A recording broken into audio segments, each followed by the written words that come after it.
Merci à vous qui nous suivez tous les jours. Merci à ceux et celles qui envoient la vidéo à d'autres. Merci à ceux qui s'abonnent. C'est une façon aussi de nous soutenir et de liker la vidéo, de partager la vidéo. Et merci à toutes les personnes de bonne volonté qui soutiennent notre chaîne par les gestes d'une manière ou d'une autre. Alors, aujourd'hui, je voulais vous parler de la figure du cardinal Maloula. Dans notre pays, il y a des femmes et des hommes qui ont marqué l'histoire. Et de temps en temps, il faut y revenir pour apprendre d'eux. Puisque vous m'avez posé la question de savoir, de dire quelque chose sur la spécialité du cardinal Albert Maloula. Ce qu'on peut retenir du cardinal Albert Maloula, que c'était quand même un homme qui s'est beaucoup engagé dans son engagement, disons son engagement politique et son engagement chrétien. Les deux choses, c'était ensemble. Donc le cardinal Joseph Albert Maloula, comme on aime bien l'appeler par ses fils et filles, par tous les chrétiens du Congo, c'était une figure clé de l'Église catholique de la République démocratique du Congo à l'époque d'Isaïr. Même aujourd'hui, son témoignage reste toujours d'actualité. Alors, son engagement se caractérise par une double mission. C'est ce qu'il faut retenir. D'abord, d'un côté, il y a d'abord l'inculturation du christianisme en Afrique. D'autre part, il y a la défense de la justice sociale face au pouvoir politique. Maloula aussi a parlé à son temps. Maloula demeure aujourd'hui une figure emblématique d'un christianisme africain engagé, conciliant foi, culture et lutte pour la justice sociale. C'est très important. Alors, revenons d'abord au premier point, au sujet de son engagement chrétien. Maloula a voulu une église authentiquement africaine. C'est lui le pionnier de l'inculturation du christianisme chrétien, cherchant à l'adapter à l'église catholique, à la culture africaine. Il a introduit l'usage des langues locales comme le lingala dans la liturgie en remplaçant le latin. Parce que dans les temps, la messe se lisait en latin.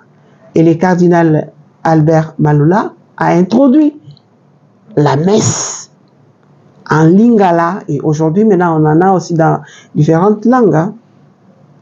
Le cardinal Maloula a plaidé pour une église où les valeurs africaines, comme la solidarité communautaire, soient reconnues et intégrées dans la pastorale.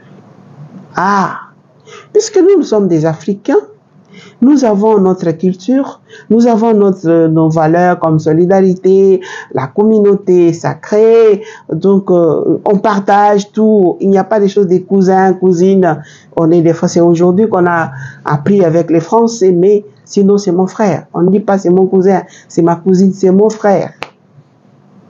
Le cardinal Albert Maloula a défendu un rôle plus actif des laïcs dans l'Église, affirmant que le christianisme ne devrait pas être une simple importation occidentale, mais une foi enracinée dans la culture africaine.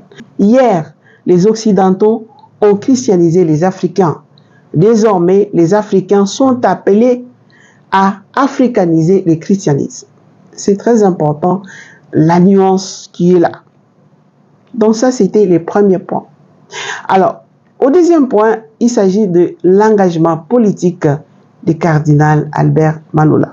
Le cardinal Albert Maloula a joué un rôle clé dans la critique du régime de Mobutu Sese Seko, qui dirigeait les Zaïre d'une main de fer. Donc, c'était de 1965 à 1997. le cardinal Albert Maloula a dénoncé. D'abord, il a commencé d'abord à dénoncer la politique d'authenticité que le président Mobutu avait instaurée. Mobutu avait imposé l'abandon des prénoms chrétiens. Les prénoms comme Joseph, Jean, Pierre, Marie étaient bannis. Seuls les noms d'origine africaine étaient autorisés. C'était l'obligation d'un nom authentiquement zaïrois. C'est ce que Mobutu voulait. Donc les citoyens devaient choisir un prénom inspiré de leur culture ethnique ou traditionnelle. En commençant par lui-même, donc il a abandonné le nom de Joseph Désiré Mobutu pour prendre Mobutu Sese Seko Kuku Mwendu Wazabanga. Il y a quelques ministres qui ont suivi aussi ce que Mobutu voulait. Il y a par exemple Albert Ndele. Albert Ndele, il est devenu Singa Uju. Il y a par exemple Antoine Roger Bolamba. Il est devenu Kashamura Kibishwa. Il y a Léon Ngoulou qui est devenu Ngoulou Bahanga Pongo. Il y a Jean Ngouz Karl Bond. Il est devenu Lokonga Isonga. Vous voyez? Donc Mobutu ne voulait pas. Alors le cardinal Albert Maloula s'est opposé à cette manière-là de penser de Mobutu. Il dit non, non, non, ça ne peut pas se faire comme ça. Donc Mobutu a insisté sur ça. Ensuite, le cardinal Albert Maloula s'est opposé à la répression politique et à la corruption en appelant à la justice et à la démocratie. C'était à l'époque de Mobutu, donc l'Église a toujours parlé. En 1976, le cardinal Albert Maloula s'est opposé à la législation de la polygamie. Alors, il dénonçait comme une atteinte à la dignité des femmes, parce que Mobutu avait permis à ce que on peut avoir beaucoup de femmes, ainsi de suite. Alors le cardinal Albert Maloula ne s'est pas tué. Il a dit non, non, non, non, non, ça c'est contre la dignité de la femme. Donc vous voyez, c'est depuis longtemps que vraiment Albert Maloula a aussi insisté. Que peut-on retenir de l'héritage et influence du cardinal Albert Maloula? Comme héritage, le cardinal Albert Maloula se manifeste aujourd'hui à travers, ce qu'on peut dire, l'Église catholique congolaise qui reste une forte critique et influente dans la politique du pays. Donc on n'a pas commencé, la SENCO n'a pas commencé à parler aujourd'hui. S'il voit qu'il y a des inégalités sociales, il y a des injustices, il y a des tortures, il y a des violences, l'Église a toujours parlé depuis le cardinal Albert Maloula jusqu'à ce jour. Il y a aussi l'évolution de la liturgie africaine qui intègre désormais des éléments culturels locaux. Vous voyez les Kumula dans l'église avec les flèches là-bas. Donc on fait à l'africaine. Et on peut retenir aussi son courage face au pouvoir qui inspire encore les leaders religieux et activistes du droit de l'homme aujourd'hui. Il a fait face à la dictature de Mobutu. Alors, où sont les hommes courageux aujourd'hui? Où sont les femmes courageuses aujourd'hui qui défendent des valeurs chrétiennes?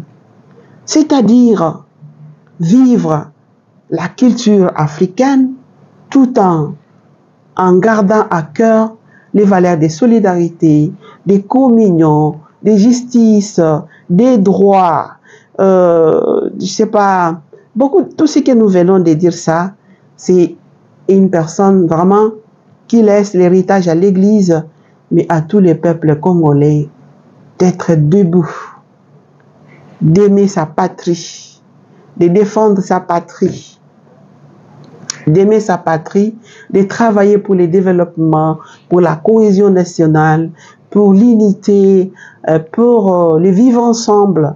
C'est ça que le cardinal Albert Maloula nous laisse comme héritage. Je pense que j'ai répondu à votre question. Voilà, suivez-moi toujours. Nous allons apprendre beaucoup de choses sur notre Église. Merci et au revoir.